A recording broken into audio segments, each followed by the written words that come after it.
오늘 저와 여러분이 함께 읽은 성경 본문은 굉장히 유명한 본문입니다. 야베스의 기도 이렇게 되어져서 사실은 원래는 안 유명했어요. 안 유명할 수밖에 없었던 이유는 뭐냐면은 이 야베스의 기도가 어디에 들어있다고요? 우리가 가장 읽기 싫어하는 데 들어있더라 이거예요. 역대기 1장에서부터 9장까지는 족보란 말입니다. 그래서 1장 좀 읽다가 하고 넘어가죠. 막 넘어가잖아요. 막 넘어가서 어디쯤 넘어가냐면 다윗 이야기 나올 때까지 일단 막 넘어가기 때문에 4장은 그 중간이라고요. 거의 봤을 리가 없어요. 근데 브루스 윌킨스라고 하는 박사가 이걸 봤어요. 봐가지고 야베스의 기도 뭐 이런 책을 냈고 그 책이 전 세계의 베스트셀러가 됐어요. 그래가지고 그때부터 굉장히 유명하게 되어진 이 야베스의 기도입니다. 그런데 이 유명하긴 하는데 제가 금요일 밤에 기도를 가지고 설교를 하지 않습니까? 근데 제 설교 스케줄에는 이 야베스의 기도는 들어있지 않았습니다. 들어있지 않은 이유는 두 가지 때문에 그렇습니다. 첫째는 뭐냐면 제가 알고 있는 야베스의 기도의 내용과 제가 익히 경험하고 있는 성경의 세계하고 잘 안 맞아요. 이게 왜 잘 안 맞냐면은 성경에서 가장 대표적인 기도의 모델이 뭐죠? 주기도예요. 주께서 이렇게 기도하라라고 알려주신 주기도가 모든 성도들이 해야 되는 기도의 가장 모범되는 기도예요. 근데 그 모범되는 기도에는 세 가지가 들어있어요. 뭐 쭉 많이 있지만 요약하면 세 가지예요. 그 첫 번째는 뭐겠어요? 하나님 나라. 두 번째는요, 죄하고 싸우는 거예요. 세 번째는요, 절제예요. 이 세 가지가 들어있는 내용이 주기도의 핵심 내용이에요. 그런데 이 주기도의 이 세 가지 내용하고 야베스의 기도는 잘 안 맞는 거예요. 거기엔 하나님 나라를 꿈꾸는 것도 안 들어있고, 그리고 절제의 내용도 오히려 안 들어있어요. 막 더 달라고만 하고 있지 절제의 내용도 들어있지 않아요.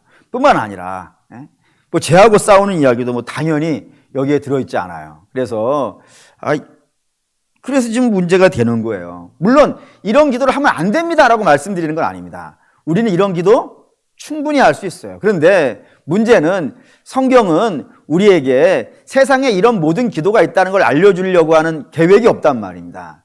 성경이 우리에게 이 기도라는 책을 내용을 알려주는 것은 우리의 기도의 모범이 되게 하려고, 그냥 모든 기도를 다 써놓은 것이 아니라 이렇게 기도하는 것이 좋은 거야 라고 모델을 보여주기 위해서 성경이 내용에 나와 있는 것인데, 단지 뭐를 더 주세요 하는 내용으로 이게 되어져 있다는 것이 사실은 이렇게 마땅치가 않은 거예요, 제 마음에. 근데 이게 마땅치 않은 건 그냥 제 마음이고 성경에는 이게 써 있단 말이에요.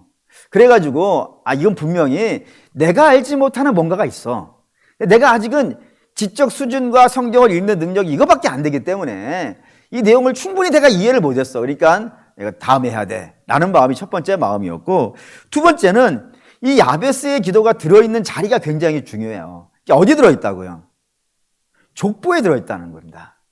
그러니까 지금 역대기 기록자, 역대기 성경이 족보를 쭉 나열하고 있는 거예요. 근데 이 족보 안에는 실로 대단한 사람들이 많이 나와요. 어마어마하게 나와요. 그 중에 가장 대표적인 사람 하나를 들라면 누가 들어있겠어요? 그 사람이 들어있다니까요. 뭐 그 사람 다윗이라고 합시다. 얼마나 대단한 사람이에요. 그리고 그는 일생을 살면서 기도를 많이 했고 그 기도의 내용들이 뭐 시편 같은 경우에 가득 들어있단 말입니다. 그런데 이 역대기에는 다윗의 기도를 이 족보에 넣지 않았단 말이에요. 그 대단한 사람의 그 대단한 사람의 기도도 이 족보 안에 넣지 않는단 말입니다. 뭐 히스기야 기도 뒤쪽에 나오고 아사의 기도 뒤쪽에 나와요. 그 뒤쪽에 넣는 것이지 이 족보 안에는 늘 계획이 없는 겁니다. 아무도 안 넣었어요. 그런데 대단치 않은 사람이에요. 야베스라고 하는 사람은 다른 성경에 나오지도 않아요. 그런 정말로 대단치 않은 사람의 이름을 쓰다가 갑자기 그의 기도를 쫙 쓴 거예요. 나가려고 하던 계획을 멈춰놓고 이 족보를 써내려간 거라 이겁니다.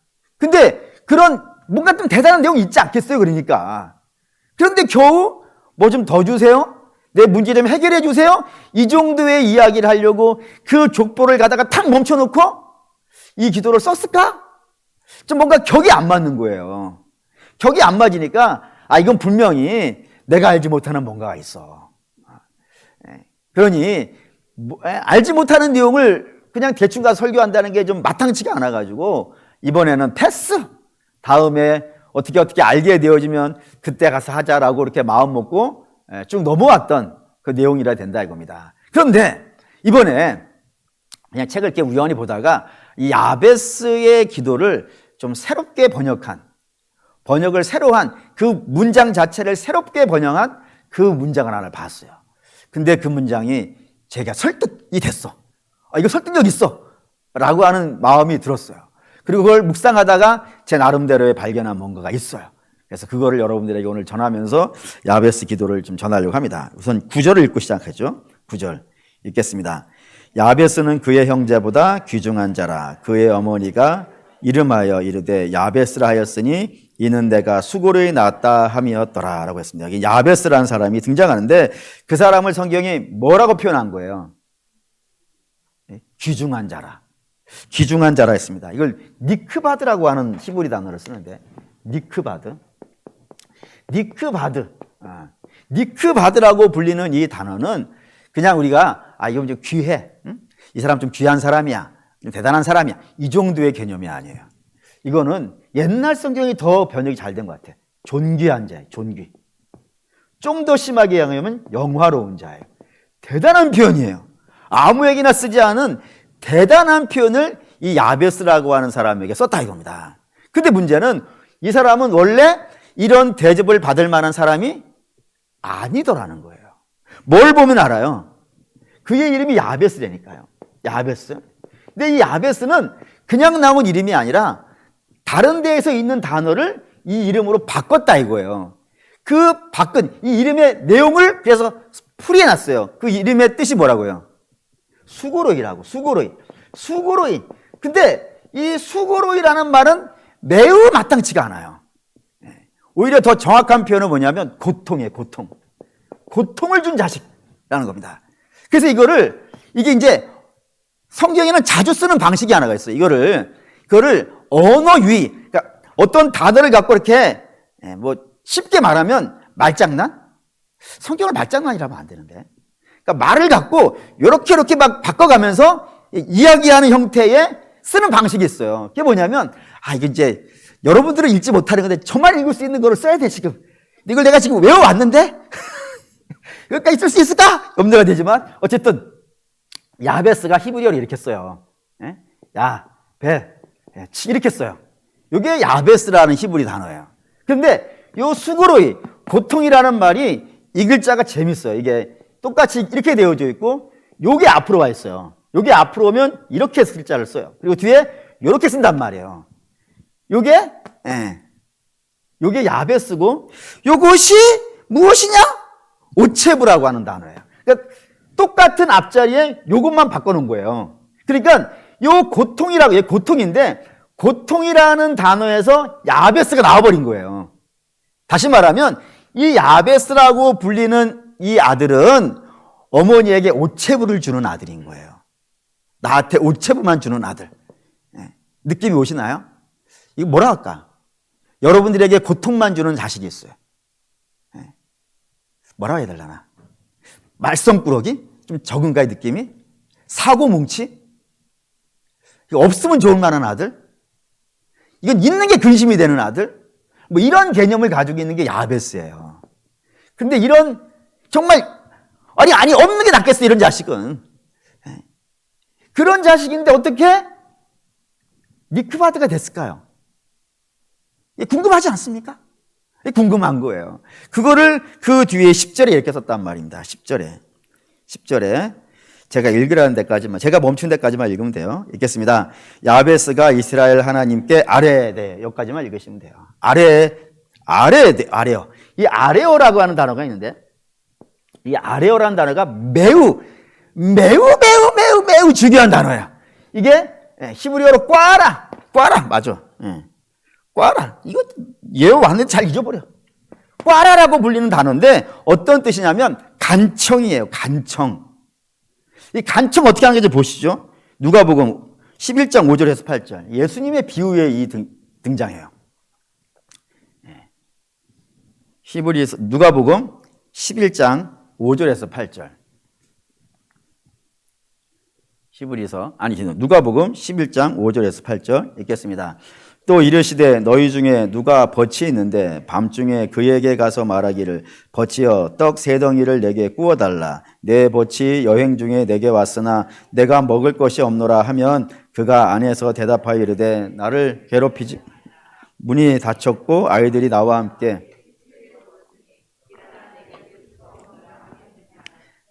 에게 말하노니 비록 벗됨으로 인하여는 일어나서 주지 아니할지라도 그 간청함으로 인하여 일어나 그 요구대로 주리라. 이 말씀의 의미를 우리가 충분히 이해를 못하는 이유는 우리가 히브리 사람들의 문화 양식과 신앙생활을 잘 몰라서 그렇습니다. 이 어떤 내용이 그 뒤에 배경에 있냐면은 이 광야 지방에 사는 사람들, 목축을 하는 사람들에게 있어서 손님 접대라는 것은 우리가 생각하는 정도의 느낌이 아니에요.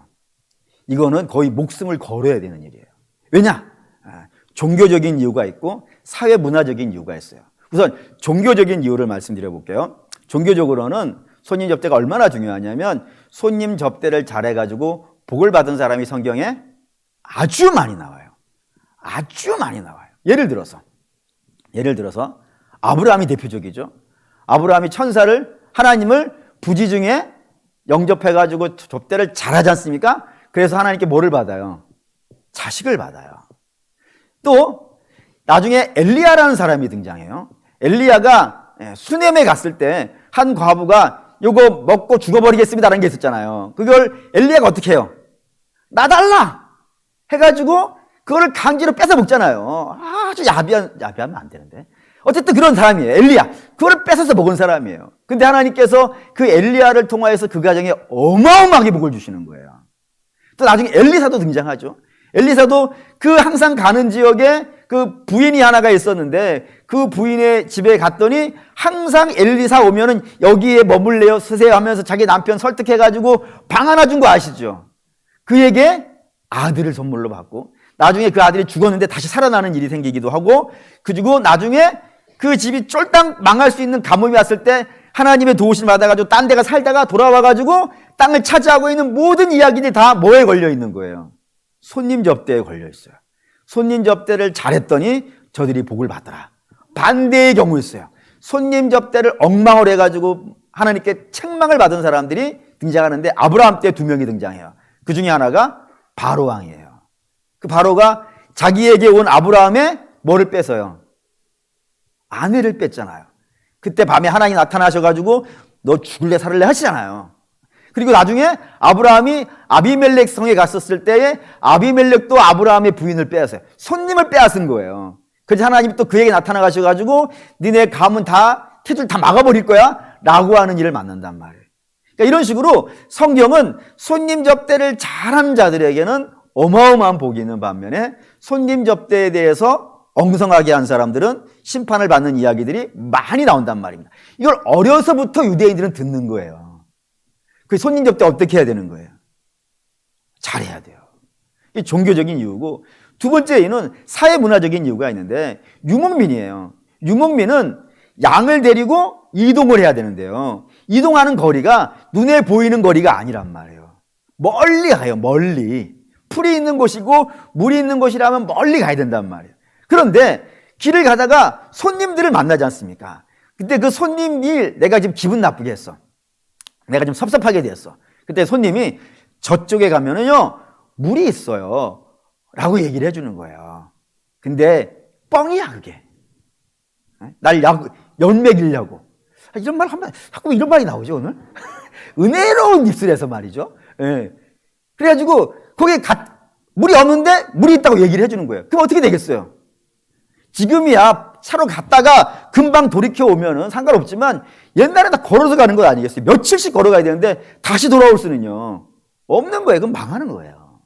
심지어는 저쪽에 가면은 평온하다고 얘기했는데 실제로 가보면 전쟁 나는 경우도요 있단 말이에요. 그러니까 손님 접대를 잘못해가지고 잘못된 정보를 얻으면은 그날부로 인생을 땡땡땡 할 수도 있는 그런 일이 발생된단 말입니다. 그렇기 때문에 손님 접대는 어쩌면 그들에게는 자기의 목숨과도 같이 중요한 문제가 된단 말이에요.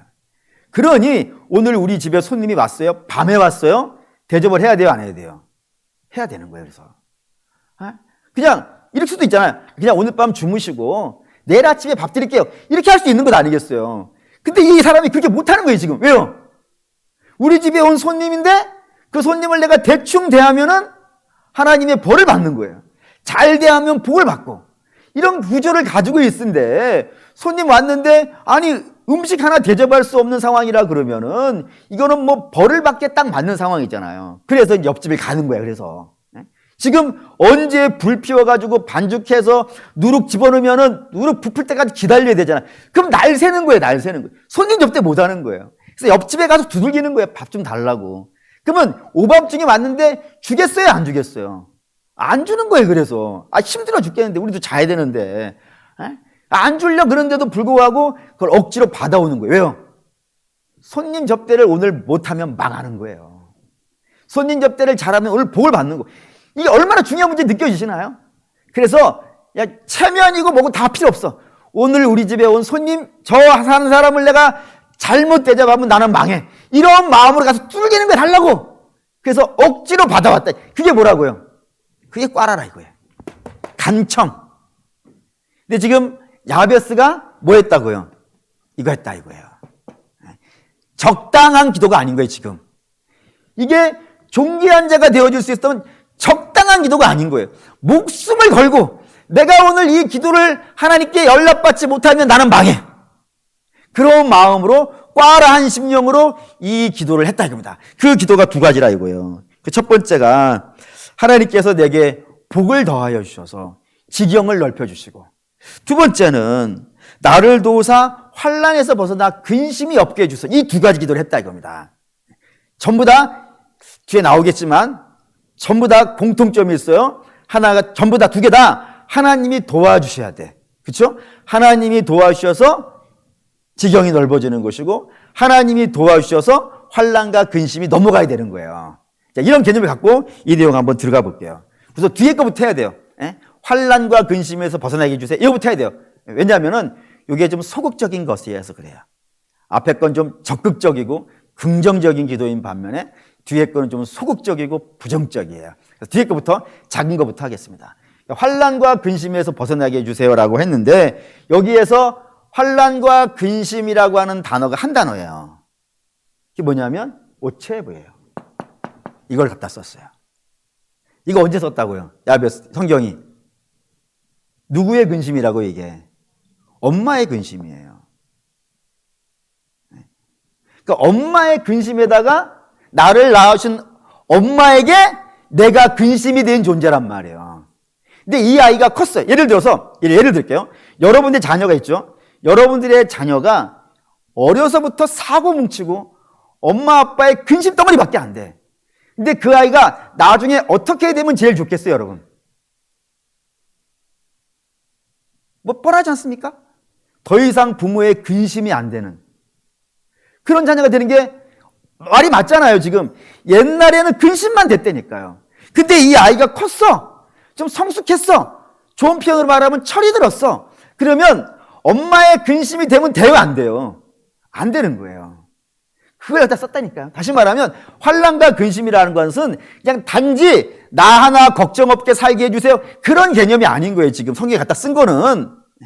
그러니까 야베스가 철이 들어가지고 옛날에는 내가 엄마 아빠의 근심 덩어리밖에 안 됐지만 하나님 날 좀 도와주셔가지고 더 이상 엄마 아빠의 나를 사랑하셔가지고 저렇게 애쓰고 수고하시는 분들인데 저런 분들에게 근심이 좀 안 되게 해주세요.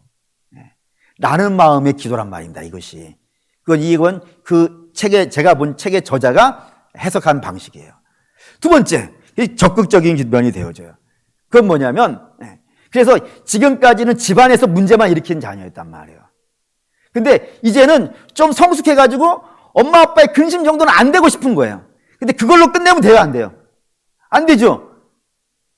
엄마 아빠의 근심이 안 되는 정도가 되어졌다면 이제는 어떻게 해야 되는 거예요? 뻗어나가야지. 온 지경에 나가서 훌륭한 자녀가 되어야 되지 않겠어요? 순서가 있는 거예요. 아니, 안에서 새는 바가지는요, 밖에서 새요. 그러니까 밖에서 안 새려면 어디서부터 점검이 되어야 되는 거예요? 집에서부터 점검이 되어져야 돼요. 안에서 잘 훈련이 되어져 가지고 밖에 나가 가지고는 아주 멋있는 사람, 그런 사람이 되어 마땅한 것 아니겠습니까? 그러니 하나님 저를 좀 도와주셔서, 하나님 좀 저를 도와주셔서 밖에 나가서 엄마 아빠의 근심이 안 되는 정도가 아니라 밖에 나가서 제대로 사는 그런 인생이 되게 해 주십시오 라는 의미에서 이 지경이 넓어지게 해 주십시오 라고 이렇게 썼다 이겁니다. 이건 그 책을 쓰신 분의 번역 방법이에요. 근데 들어보니까 어떻게 말이 좀 맞습니까? 맞죠? 부모의 근심이 되었던 자가 이제 부모의 근심이 안 되기를 원합니다. 그리고 집안에서 문제덩어리였던 자가 밖에 나가서 이제 빛나는 자가 되게 해주다. 말의 어구가 맞잖아요. 그래서 이 참 말의 어구가 맞네 라고 생각을 하고 있었어요. 참 말이 맞게 번역을 하셨네 라고 생각하고 있는 중에 갑자기 머리 하나가 번개같이 지나가는 게 있었다 이겁니다. 그게 뭐냐면 이런 겁니다. 이 야베스의 기도를 누가 기록해 놨다고요? 역대기 성경이 기록해 놓은 거예요. 그럼 역대기 성경은 언제 기록되는지 우리가 알아요.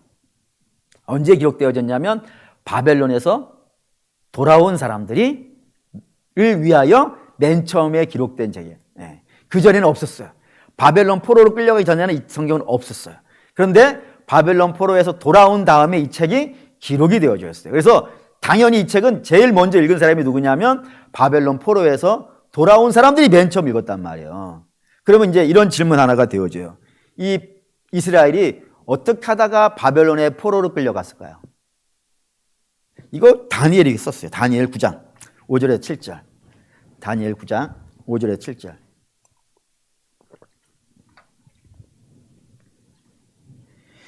다니엘 9장 5절에서 7절. 읽겠습니다. 우리는 이미 범죄하여 패역하여 행악하며 반역하여 주의 법도와 규례를 떠났사오며 우리가 또 주의 종 선지자들이 주의 이름으로 우리의 왕들과 우리의 고관과 조상들과 온 국민에게 말씀한 것을 듣지 아니하였나이다. 주여 공의는 주께로 돌아가고 수치는 우리 얼굴로 돌아옴이 오늘과 같아서 유다 사람과 예루살렘 거민들과 이스라엘이 가까운 곳에 있는 자들이나 먼 곳에 있는 자들이 다 주께서 쫓아내신 각국에서 수치를 당하여 싸우니 이는 그들이 주께 범죄하였습니다. 그리고 여기 이스라엘 내 거민들, 이스라엘에 가까운 사람, 가까운 데 사는 사람이든 먼 데 사는 사람이든 다 하나님께 쫓아내버리셨다 이거예요.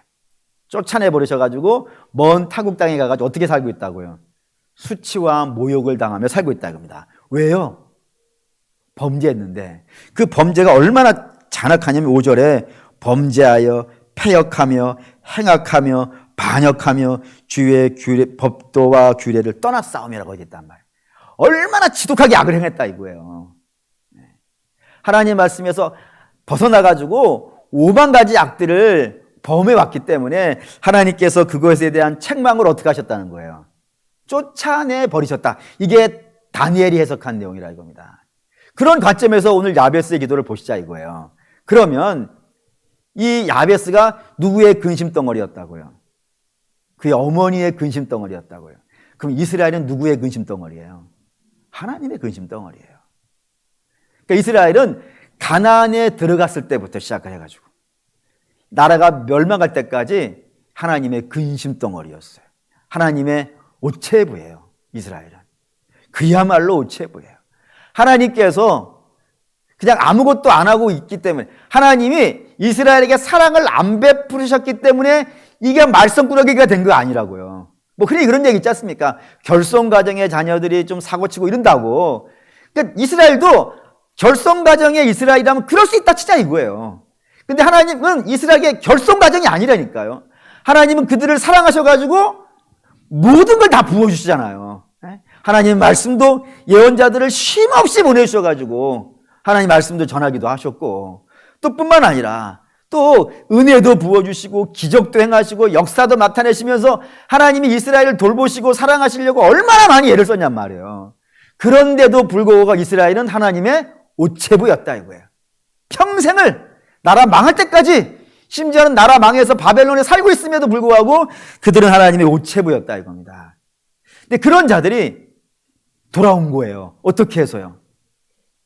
자기들이 독립운동해서 돌아온 것도 아니고 자기들이 자기의 몸값을 내고 돈 주고 사서 돌아온 것도 아니고 돌아올 생각조차 꿈조차 꾸지 않았었음에도 불구하고 하나님이 어떻게 하신 거예요? 은혜를 베푸셨다 이거예요. 은혜를 베푸셔가지고 데려오신 거예요. 그럼 은혜 받아서 온 사람들이란 말입니다. 그러면 은혜 받아서 왔으니까 이제 어떻게 해야 되겠어요? 철 좀 들어야 되겠어요? 안 들어야겠어요? 들어야죠. 옛날에는 그냥 막 살았다 그러면은 이제는 하나님께 반역할 때 나라 망하더라. 그런데 그 망한 우리를 하나님께서 다시 사랑하셔가지고 다시 데려오셨다. 그러니 이제는 그 은혜에 보답하며 살아야 돼요? 안 살아야 돼요? 근심 덩어리가 되면 돼요? 안 돼야 되겠어요? 안 돼야 되잖아요. 그러니 이제 결심을 하는 거예요. 이제 나는 하나님의 근심 덩어리가 안 될래요. 눈물 흘리면서 씨를 뿌릴래요. 기쁨으로 단을 거둘래요. 그런 결심을 가졌단 말이에요. 그런데 문제가 뭐예요? 이스라엘이 이런 결단과 이런 각오를 내내 했단 말이에요. 구약 내내. 구약 내내 했는데도 불구하고 안 되더라 이겁니다. 안 되더라. 그러니까 다시 말하면 이스라엘은 스스로 이를 악문다고 해가지고 자기들이 한 결심을 이뤄낼 수 있는 자들이요. 아닌 거예요. 아닌 거예요. 그래서 뭐 할 수밖에 없는 거예요. 하나님 도와주세요. 하나님이 도와주셔야 이 결심이 열매가 되어지지. 하나님이 도와주시지 않는다면은, 하나님이 내게 복을 주시지 않는다고 하면은, 하나님, 이거 못해요.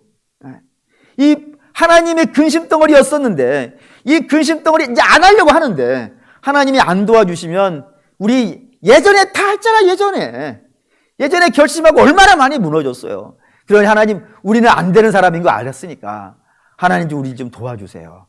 라고 하는 것이 두 번째 기도라 이겁니다. 단지 내가 편안하게 살게 해주세요 정도의 개념이 아니라. 그리고 그 뒤에 이제 앞으로 오면은 복을 더하여 주셔서 지경을 넓혀 주시옵소서라고 되어져 있다 이겁니다. 이것도 여러분이 잘 생각하셔야 된다 이거예요. 이스라엘은 단지 자기 문제 하나 해결하기 위해서 부름받은 사람은요, 아니에요. 맞죠? 근데 이스라엘은 지금 형편이 이거밖에 할 수 있는 상황이 아니에요. 뭐냐면 이스라엘이 돌아왔는데 지금 뭐 짓고 있는 중이에요. 성전 지어야 되잖아요. 그것도 대단한 성전을 짓는 게 아니라 솔로몬의 성전에 비하면요, 아무것도 아닌 정말 형편없는 성전을 짓고는 있어요. 그 정도도 겨우겨우 하는 민족이에요. 그런데 이스라엘이 구원받은 것은 겨우 성전 하나 짓고 그걸로 끝내기 위해서 부름받은 자예요? 아니에요? 아니에요. 이스라엘은 원래부터 뭘로 불림받은 사람들이에요? 제사장 나라로 불림받았다는 것 수도 없이 봤죠? 제사장은 자기 혼자 영광스럽게 하기 위해서 제사장 하는 사람들이요? 아니에요. 이 땅의 열방의 백성들을 하나님 앞으로 인도해야 되는 사명을 갖고 있는 것이 이스라엘이에요. 그런데 그걸 할 수 있는 형편이 지금은 아니지. 너무 가난하고 너무 힘이 없고 열방에 이리저리 치는 별 볼 일 없는 자들이에요. 그런데도 불구하고 이들은 뭐 해야 돼요? 지경을 넓혀가야 돼요. 처음에 예루살렘에서 겨우 시작하고 있지만 이 정도로 끝내면 안 되고 열방을 향해서 막 뻗어나가가지고 하나님의 살아계심과 하나님의 역사심과 하나님이 온 세상의 주인이심을 증거해야 되는 사명이 저들에게 있는 거예요. 그건 우리도 마찬가지죠. 여러분, 이스라엘은 제사장 나라로 불림받았지만 우리는 더 놀라운 걸로 불림받았어요. 뭘로 불림받았냐면 세상의 빛으로 불림받았어요. 또 뿐만 아니라 그리스도의 향기로 불림받았어요. 전부 뭐예요? 빛은 어둠을 깨기 위해서 있는 거예요. 자기 혼자 겨우 있는 것이 아니라 어둠을 깨기 위해서 빛이 있는 거라니까요. 뿐만 아니라 향기라는 것도 이 향기가 어디서 나는 것이냐면 로마 시내 한가운데서 나는 향기예요. 열방 한가운데서 나는 향기예요. 그런 향기로 부름받았단 말이에요. 근데 우리 알다시피 우리가 가지고 있는 힘도 대단치 않은 거예요. 이스라엘이 그 예루살렘 성전 하나 그것도 겨우겨우 지어내는 그 정도밖에 실력이 없는 것과 마찬가지로 우리도 뭐 할 수 있는 힘이 사실 없잖아요. 우리 하나도 지켜나기 힘든 정도밖에 안 되는데 그런 우리가 빛을 감당해야 되고 향기를 감당해야 되니 막막한 거예요. 그러니 어떻게 해야겠어요? 하나님께 꽈라 해야 돼 지금. 하나님 도와주세요. 하나님이 내게 좀 복의 복을 더하시고 주의 손으로 좀 나를 도와주셔가지고 이걸 좀 이 사명을 감당할 수 있도록 열방을 향해서 뻗어나갈 수 있도록 우리 주님 도와주십시오 라고 하는 그런 내용이 같다는 생각이 들어간 거예요. 근데 저는 이게 맞은 것 같아요. 아무리 생각해봐도. 그렇지 않고서야 역대기, 지금 바벨론에서 포로 돌아와가지고 겨우 성전 하나 겨우겨우 짓고 있는 백성들에게, 그들에게 갑자기 막 족보 쓰다가 딱 멈춰놓고 야베스의 기도 읽어주면서, 야, 야베스 별 볼 일 없는 사람 아니냐. 어디서 야베스 들어봤어. 근데 그 시원치 않은 사람도 나중에 하나님의 은혜를 받고 나니까 나 엄마 근심 안 될래요 도와주세요라고 기도하고 있고, 열방을 향해서 나가게 해주세요라고 기도하고 있잖아. 그러니 우리도 별 볼 일 없는 사람이면 틀림없어. 하지만 그럼에도 불구하고 하나님, 우리 더 이상 하나님 마음 아프지 않게 해주세요라고 기도해야 되고, 그리고 열방을 향해서 나가는 사람들 되게 해주세요 라고 하는 그런 기도하자 이거예요. 그 얘기를 하려고 야베스의 기도를 여기다가 족보 써내고 하고 있다가, 족보만 쓰면 되는데 족보 쓰다가 그걸 멈춰놓고 야베스의 기도를 쓴 것이 아니겠는가 라고 생각이 됐다 이겁니다. 근데 문제는, 사랑하는 믿음의 성도 여러분, 이스라엘은 이걸 해요 못해요? 못한다 이거예요. 못한다 이거예요. 왜죠?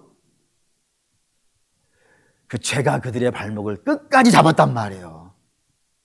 그래서 이스라엘은 결국에 이거를 이루지 못하고 나라가 망했다 이겁니다. 다시 망하고, 그리고 구약의 시대는 끝나고 새로운 시대가 열리니, 그 새로운 시대가 어떤 시대예요? 예수님의 시대예요. 그럼 우리는 어디에 살고 있는 거예요? 우리는 구약에 살고 있는 거예요? 신약에 살고 있는 거예요? 신약에 살고 있어요. 신약에 살 시대는 어떤 시대라고요? 예수 그리스도의 보혈의 은혜로 죄 씻음 받은 시대란 말이에요. 그럼 저와 여러분들은 죄 씻음 받은 거죠. 그러면 거듭난 거죠. 그럼 우리 이거 해야 되는 거 아니겠어요? 구약의 이스라엘은 소망했음에도 불구하고 못했단 말이에요. 우리는 해야지. 우리는 더 이상 하나님의 근심이 되면 안 돼요. 어느 분이 그런 기도를 하는데 너무 마음이 아팠어요. 목사님인데 이런 기도를 하시는 거예요.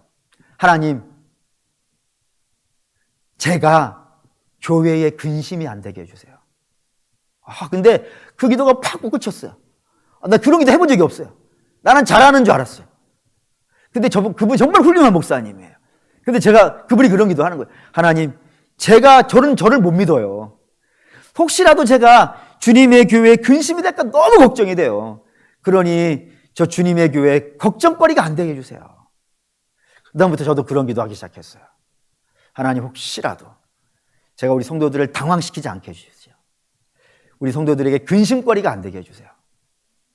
더 나아가서 하나님의 마음 아프게 해드리지 않고 하나님의 마음을 좀 시원하게 해드리는 주님의 기쁨이 되는 사람이 좀 되게 해주세요. 그런 기도 우리가 해야 됩니다. 저만 교회의 근심거리가 아니라 여러분도 교회의 근심거리 되면 안 되는 거예요. 그죠? 더 나아가서 근심거리가 안 되는 정도의 수준이 아니라 하나님의 마음을 좀 시원하게 해드리는 그런 성도가 되어야 되지 않겠습니까?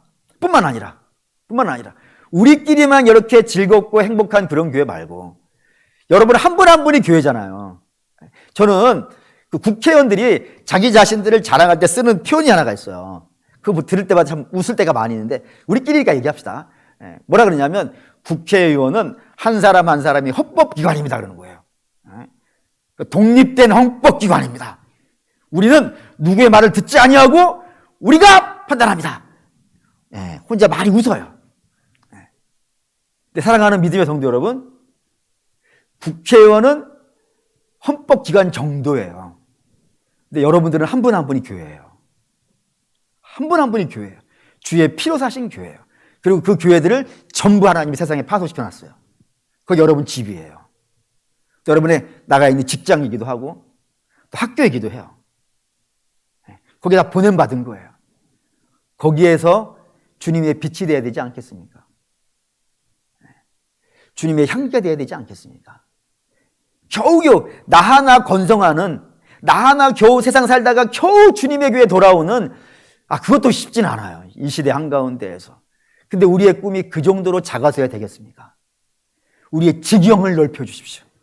하나님, 우리의 우아영생교회가 요 정도, 여기 지금 건평이 위아래 다 합쳐가지고 400평인데 400평 정도의 교회가 아니라 온 세계가 우리의 교회가 되게 해주십시오. 그래서 이 땅에 주의 빛을 드러낼 수 있는 우리 한 사람 한 사람이 그런 역사에 있게 하셔서 그 빛을 보고 따라오는 사람들이 있게 주님 그런 성도 되게 원대한 꿈을 꿔야 되지 않겠어요? 교회를 크게 키우자는 얘기가 아니에요. 물론 크으면 좋겠어요. 마음 같아서는. 하지만 그보다 더 중요한 것은 여러분 한 분이 다 빛으로 보냄받은 자리란 말이에요. 그럼 빛의 역할을 감당을 해야죠. 지경이 넓혀지게 하십시오. 저의 지경이 넓어지게 하십시오. 그런 기도를 하실 수 있는 오늘 이 밤 되시기를 주의 이름으로 축원합니다. 결단하시죠.